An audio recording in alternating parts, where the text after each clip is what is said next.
Myers over a Gonzalo. With 250 meters left to go, Rich Bishop's got away from Gallop Chrome. And he's got a 6-length lead as they come to the wire. A triple Conley winner of horse of a life. Broadcasting live from the Capital OTB studios, this is Racing Across America with Seth Merrow.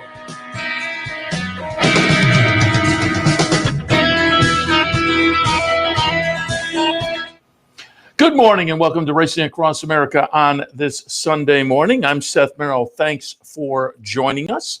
A little bit later this morning, we will be joined by Tim Wilkin from the Albany Times Union. Tim was part of the Breeders' Cup team, media team, covering it kind of in a similar fashion to the way the Kentucky Derby was covered this year. A select team of people were kind of pumping out news that a lot of news outlets used as limited access to the facility otherwise. But Tim was down there live last weekend, so I thought we'd call Tim and check in and get a kind of a final wrap up from firsthand working individual on the grounds and get some of his thoughts on the races. I know post-race he was talking to a lot of the connections, Bob Baffert and the Tisdale Law folks as well. So again, a little bit later on, we will have Tim Wilkin join us. We'll start things out the way we normally do with some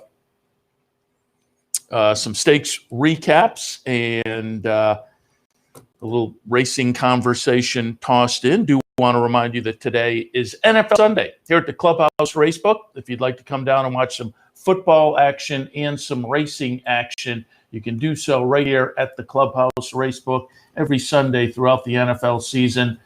NFL Sunday, Clubhouse Racebook, 711 Central Avenue in Albany. Love to see you down here this afternoon. Join us for some racing action and football action as well. All right, let's jump into it and get some recap action on some of the stakes action. We're in that kind of post Breeders' Cup period where it's a little bit quiet, and so there wasn't a whole lot of stakes action yesterday, but there was some nice stakes, some nice 2-year-old action. And this time of year, it's always kind of fun to look at the 2-year-olds and see what they do, and then kind of project out to next year a little bit. We're going to start though with one for the older horses.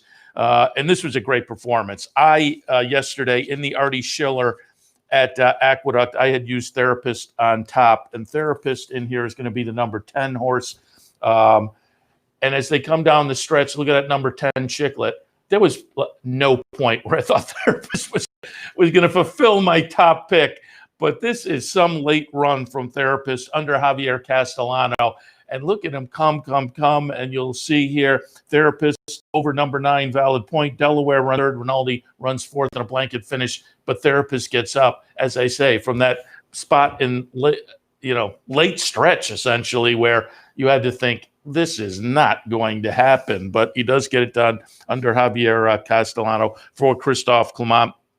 New York State bred, coming off of a lifetime best buyer. I didn't see the buyers yet today for yesterday's races, but a lifetime best buyer in the Mohawk, running second behind Some Like It Hot Brown last time.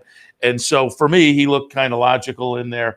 But you still, and the betting public thought he looked logical too. Not in a strong fashion though. He was the favorite, but at 3-1, you got over $8 there on Therapist. But you had to sweat out that stretch run to get that $8. Nice performance though from Therapist, getting it done, as I say, as the favorite, and getting it done in dramatic fashion down there in the Artie Schiller at Aqueduct. A little earlier on the card.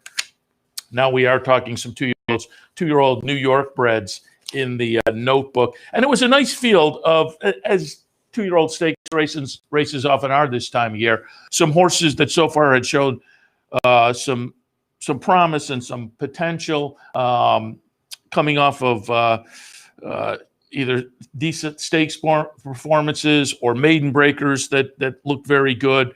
And as I say, that's the case this time of year with the 2-year-old races. So there's all kinds of potential in the race. And it's just, how's it going to shake out? I used Blue Gator, who came into the race 2 for 2 and had won the New York Breeders' Futurity last Finger Lakes. Blue Gator is going to be the number 7 horse. I had Eagle Orb down in the 3rd position. Eagle Orb coming out of a nice second after showing early pace in the Sleepy Hollow previously. So he had already had some stakes experience. It also runs second in the Funny Side up at Saratoga. And Eagle Orb, as you see here for Rudy Rodriguez and Manny Franco, nice late run to get it done by 2 3/4. And then Blue Gator, a pretty clear second in here. Market Alert 3rd, Horn of Plenty 4th. But Eagle Orb gets it done. A couple of wins in 5 career starts, stakes victory, a couple of stakes placings as well. So he's a nice one. But Blue Gator ran well also. And you would think has a future as a nice little 3-year-old New York bred next year as well. Comes out of a couple of wins and runs a good second in a stakes race. As I say, last time winning the New York Breeders' Futurity. And he did that over Thin White Duke, his last race for Blue Gator. So the second on the move to Aqueduct was, again, continued what seems to be a pretty good 2-year-old season for him. So Blue Gator now a couple of wins and 3 starts with the second place finish. Eagle Orb 5 starts with a couple second place finishes. So as I say, 2 nice little New York bred 2-year-olds that will be fun to watch going forward as 3-year-olds next. Not that they're necessarily done this year, but certainly they have a nice little future ahead. All right. We'll look also yesterday at Laurel. There was a couple of 2-year-old stakes. And these are always fun. These 2-year-old stakes kind of this time of year at Laurel produce 2. Aren't necessarily going to raise to the top of the crop, but certainly have the potential to be nice 3-year-olds bouncing around a nice 3-year-old stake circuit in that Mid-Atlantic region next year. We'll see how it works out for any kind, and they can elevate themselves up. I put the winner on top of the Lewis yesterday. The Lewis was the boys version. There was a boys and a girls version of 2-year-old stakes at Laurel yesterday. And I like No Sense. Came in for Kathleen Lynch off a couple of wins, had broken the maiden in the second career start at Monmouth, and then had a ding-dong battle and allowance downwards of 1 other than. No Sense is going to be the 3 horse. Got 4-1 from a 6-1 morning line. Trevor McCarthy was on board, gave the horse a nice ride. We'll get it done here by a length and a quarter over Dalton, the number 4 horse, who went off as the 3-1 favorite. And then Legamo runs 3rd in here. But as I say, wound up with a nice little $10 and change price on No Sense, who is now 3 for 4 in the career, now has a stakes victory in one of his pockets. So he'll be a nice little 3-year-old moving forward. No Sense, 2-year-old by Golden Sense.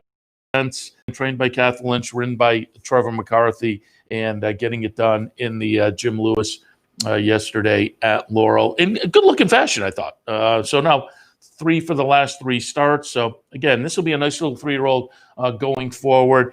All 3 starts so far, obviously at the sprint distance. In fact, all 3 wins at 6 furlongs. So does this horse stretch out? What'll be the game plan as a 3-year-old? But those are the questions that if you're the connections of a horse like this, you like to have, because so far so good. And we'll see what happens going forward with No Sense. But again, nice, talented runner so far. So, and as I say, decent for a horse that looked pretty good. Decent little $10 and change price too in the Lewis yesterday at Laurel. We will move on to the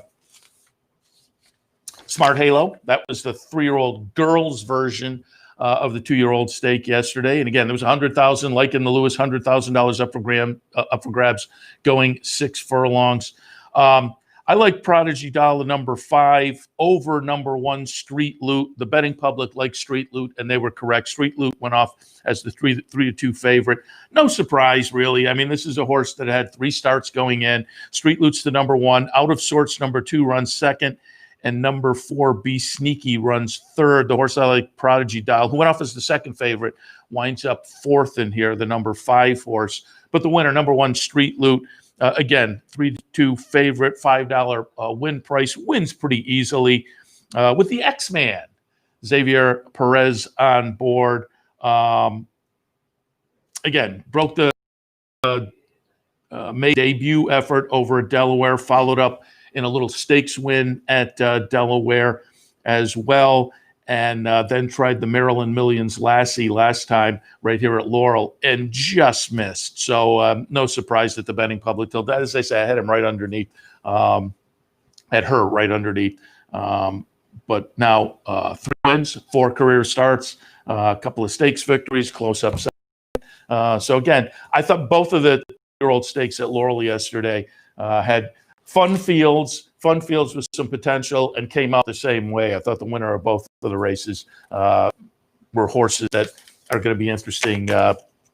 Probably, you would think, as 3-year-olds, a little bit unknown what their game plan will be, in that it's they both came into it as sprinters and won sprint races, but they'll be fun to watch going forward. Both No Sense and Street Loot, the winners of the 2-year-old stakes at Laurel yesterday. Excuse me. And out at Del Mar, we also had some 2-year-olds in the feature at Del Mar yesterday. The Desi Arnaz. I wonder how many of the audience doesn't know Desi Arnaz, but I Love Lucy. It was Lucille Ball's husband, who I believe was one of the founders of Del Mar, if I'm not mistaken. But the Desi Arnaz yesterday at Del Mar was for the 2-year-old fillies, and Astute goes off at 5-1 off a decent-looking debut effort under Mike Smith, and so you got a great price here. The favorite was Private Mission, the number 2 for Bob Baffert. The Bob Baffert name, obviously, he's going to carry a lot of weight. Baffert's runner had a debut victory with a 76 buyer. Astute had a debut victory with a 70 buyer. Astute's victory, however, was on the grass over at Santa Anita. Astute's going to be the number 7 horse. And as I say, debuted on the turf at Santa Anita, ridden by Mike Smith that day. Smith got off, and the follow-up articles had Mike Smith saying, I thought she was good on the turf.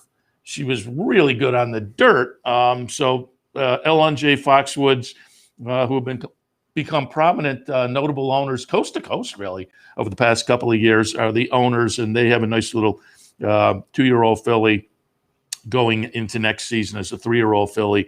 Again, when Mike Smith gets off and gives some raves like that.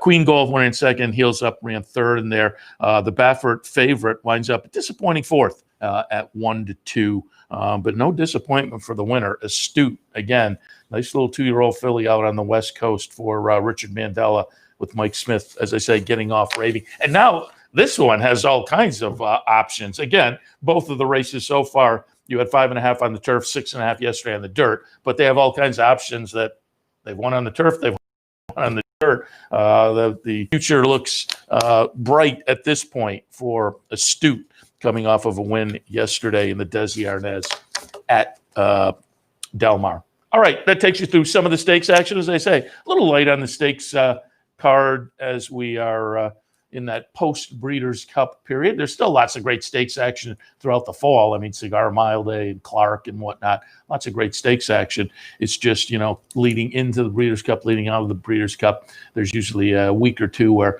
things are maybe a little lighter than we would normally expect, and that was kind of the case yesterday, although, again, there was some nice performances that are worth maybe making check marks and notes next to as far as going forward as well. All right, let's head to our break. As promised earlier, we will be joined after the break by Times Union, who was playing the Breeders' Cup last week at Keeneland. We'll get some of his thoughts right after this. Stay tuned. Where's the best place to find your favorite teams, your favorite food, daily drink specials, and wagering on live horse racing? Lensfield Sports Bar, 711 Central Avenue, Albany. Get your game on day or night with 75 flat screen TVs, tournament-style pool tables, a private banquet room, and live horse racing. So if someone asks you, where's the best sports bar in the capital region? Tell them Legends Field Sports Bar, inside the Clubhouse Racebook, 711 Central Avenue, Albany. What if there was a way to become a better horse player, to have a better knowledge of the game, to be more successful? What if there were a way to take what you've learned, what you know, and make better decisions, better choices? In horse racing, knowledge is a powerful tool. Race with replays, past performances, and live streaming, wagering from all your digital devices. Capital OTB. Become a better horse player. Birdstone is an outside front. They're coming down to the finish. Can Smarty Jones hold on? Here comes Birdstone. Birdstone surges past. Birdstone wins the Belmont Stakes. It's in front, but here comes High Chaparral. High Chaparral, the defending champ. These two arch rivals head to head with Joe Hart bearing down on them. It's going to be a 3-horse photo finish to the turn. Here's the wire. Photo finish.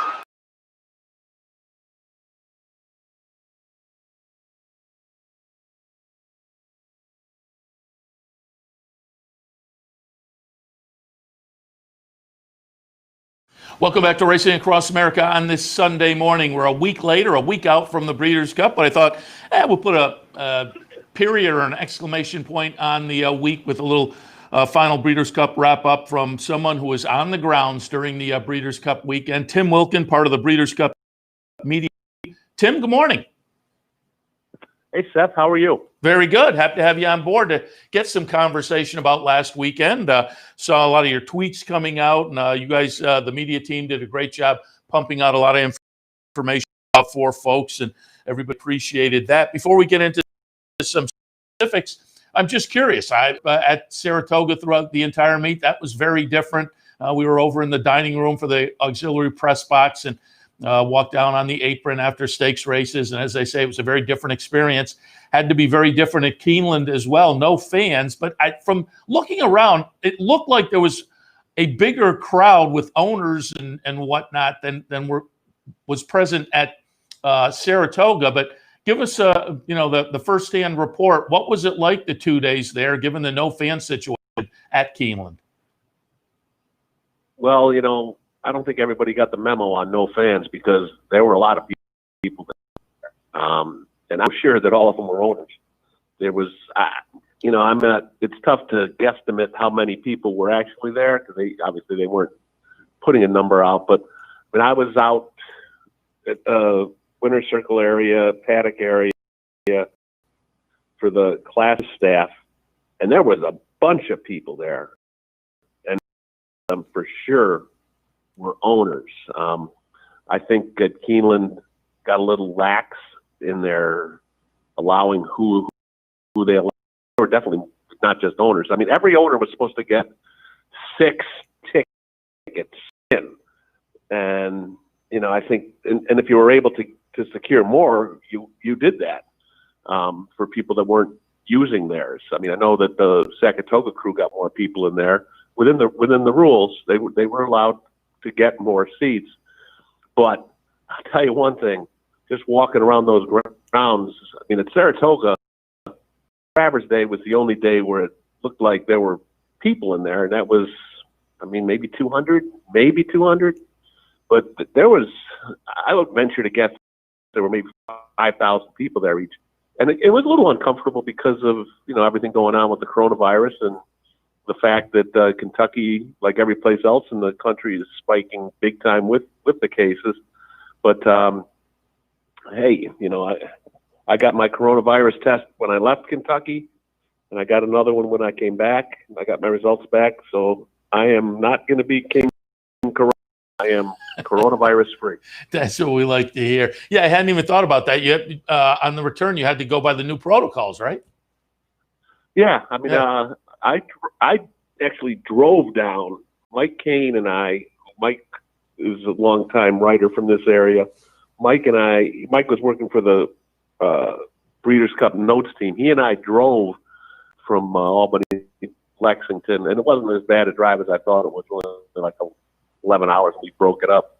But we went and got our tests on Saturday, because we were coming back on Sunday. And then we both quarantined. He quarantined, I quarantined for 3 days. And then we got another test on Thursday.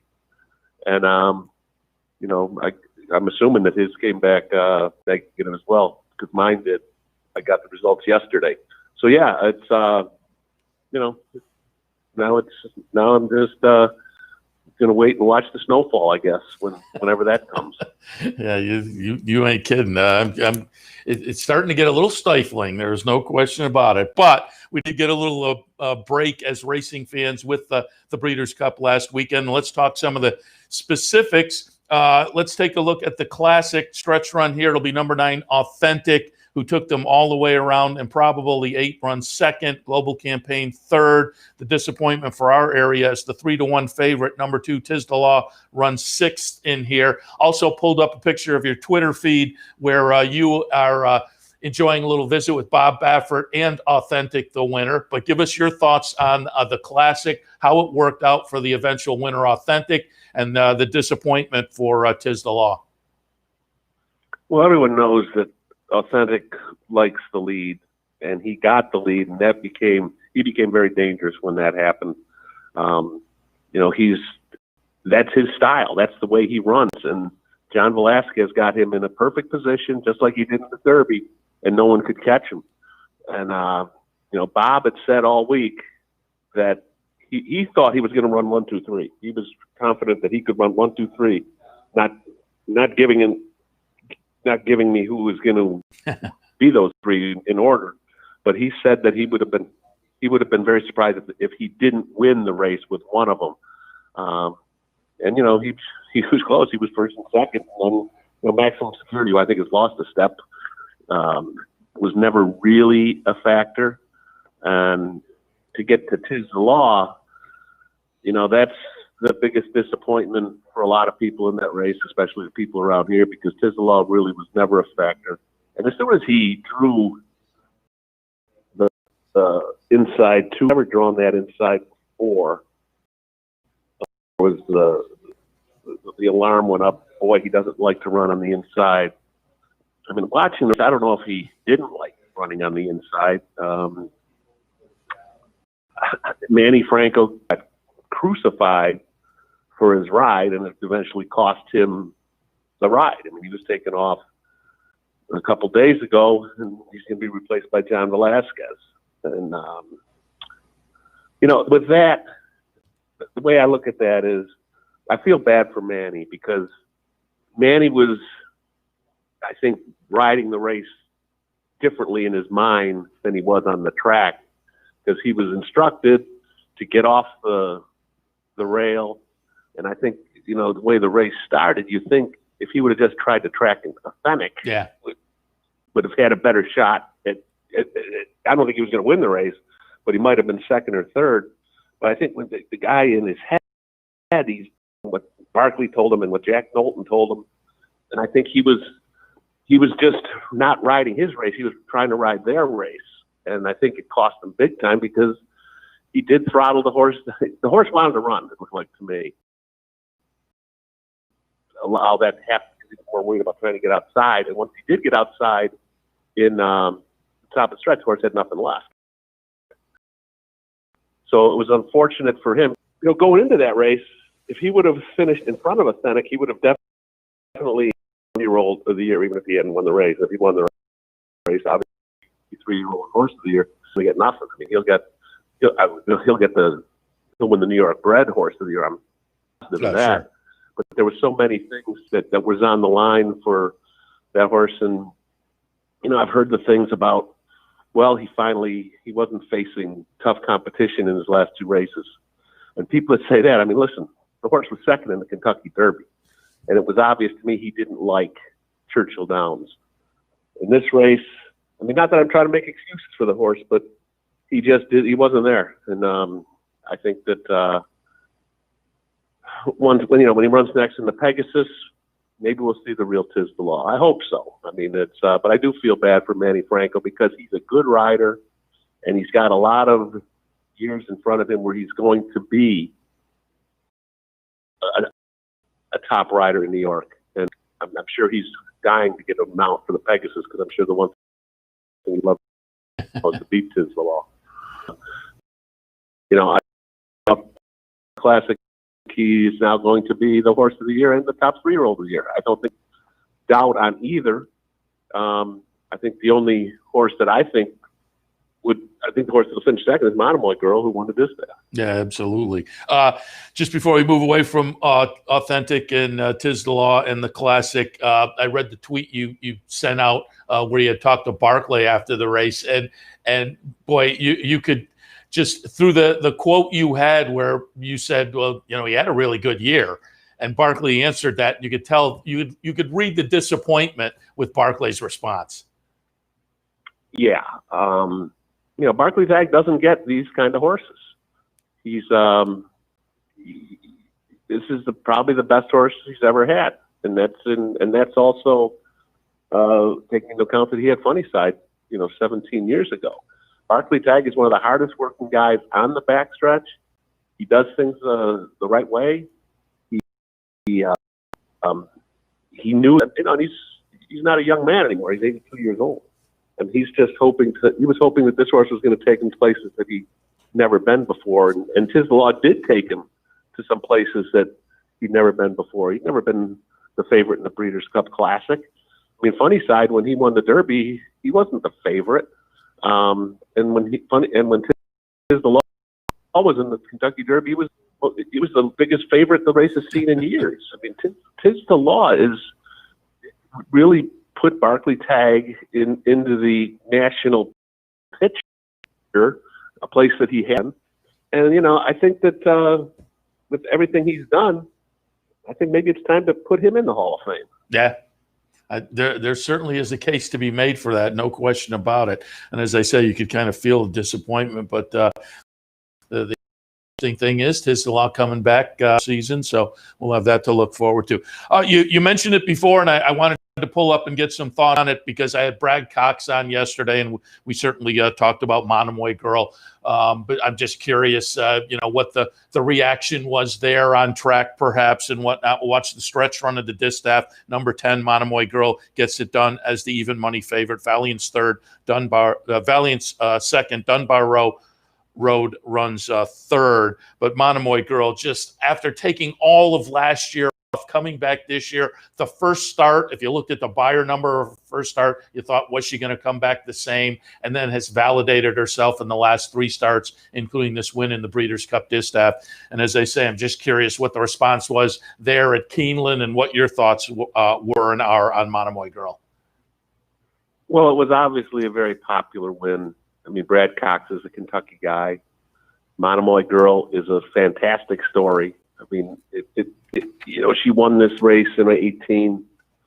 These horses aren't supposed to be able to do what she did off of a year layoff. I mean, they're just not. This horse is just special. And, and Brad Cox, that was the cherry on his ice cream with the Breeders' Cup because, he won 4 races. That hadn't been done since Mandela did it in 2003. And, this is just, I think the coolest part of the story, Seth, though, is then the next night she went up. She was put up for sale, and I think she went for $9 million, and then Spendthrift put her back in training to Brad Cox, so she's going to run again next year, which I think is the best part of the story because, face it, racing needs to have some of these horses stick around. We're not going to see Authentic anymore. We're not going to see Improbable anymore. Tom's the Tot, who was probably the biggest disappointment after Tis the Law, who didn't run in the Classic. I mean, he was 7, but he's done now. These horses, the fans get attached to them, and I think it's great that Monomoy Girl's going to be back, and hopefully, there'll be a rematch with Swiss Skydiver, who beat the boys in the Preakness, who stumbled coming out of the gate in the Distaff, and she got chewed up a little bit on her hooves. But I would love to see them race again, both of them at full strength, and see what happens. Because I think Swiss Skydiver has the potential to be very special, and she's very special now. Yeah. But Monomoy Girl, you just can't take anything away from her. She's a classy mare, and it's great that we're going to get to see her run again next year. Yeah, I whispered in Brad's ear when I had him on. I said, "Yeah, there's the personal ensign up here. Keep that in mind. I'd love to see her come up here. That would be great." I wanted to talk about one more filly on Saturday and get some thoughts because, again, I went out to your Twitter feed and got a picture of you and the horse. One of the big performances, I thought two performances that stood out. Nashville in a non-Breeders' Cup race, you got to think they're kicking themselves they didn't go in the sprint with Nashville, but you understand why he was so lightly raced. But I thought Nashville looked great, and Gamine, and we're going to take a look at the Filly and Mayer Sprint. Gamine is going to be the number 2 horse here under John Velasquez, part of his big weekend too. That was another one of the human stories. John Velasquez with the Breeders' Cup wins, but Gamine, Getty Empress, who is very, very good herself, and then Bell's the One runs third. But Gamine, and as I say, pulled up from the Twitter feed, the aforementioned Mike Kane, you and Gamine in a picture as well. But give us some thoughts on the performance in the Filly and Mayer Sprint. In talking to Baffert all week, that Gamine was the horse he wanted to win the most because of everything that filly's gone through, with being in the headlines for all the wrong reasons, because she tested positive twice for substances that I believe are regulated substances, but they were found in her system, and they should have been passed through her system. They were still in her system on race day, and Baffert was under the impression that he was told by the vets and regulators that the regulated substance would have been through her system before those races, and it wasn't. So it was a bad. He'll readily admit that. He did admit that, saying, I got to do better. It's my fault. But he says he didn't do anything wrong because he thought he was playing by the rules, and of course he's being crucified by everybody that doesn't really understand what is going on.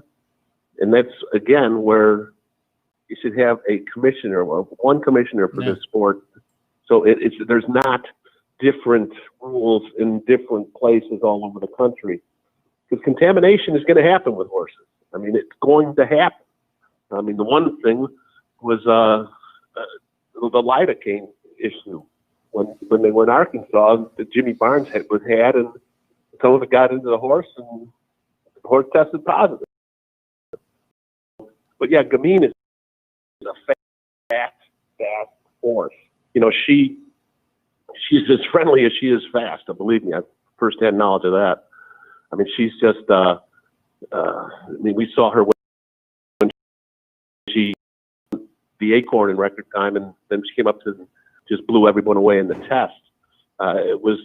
She's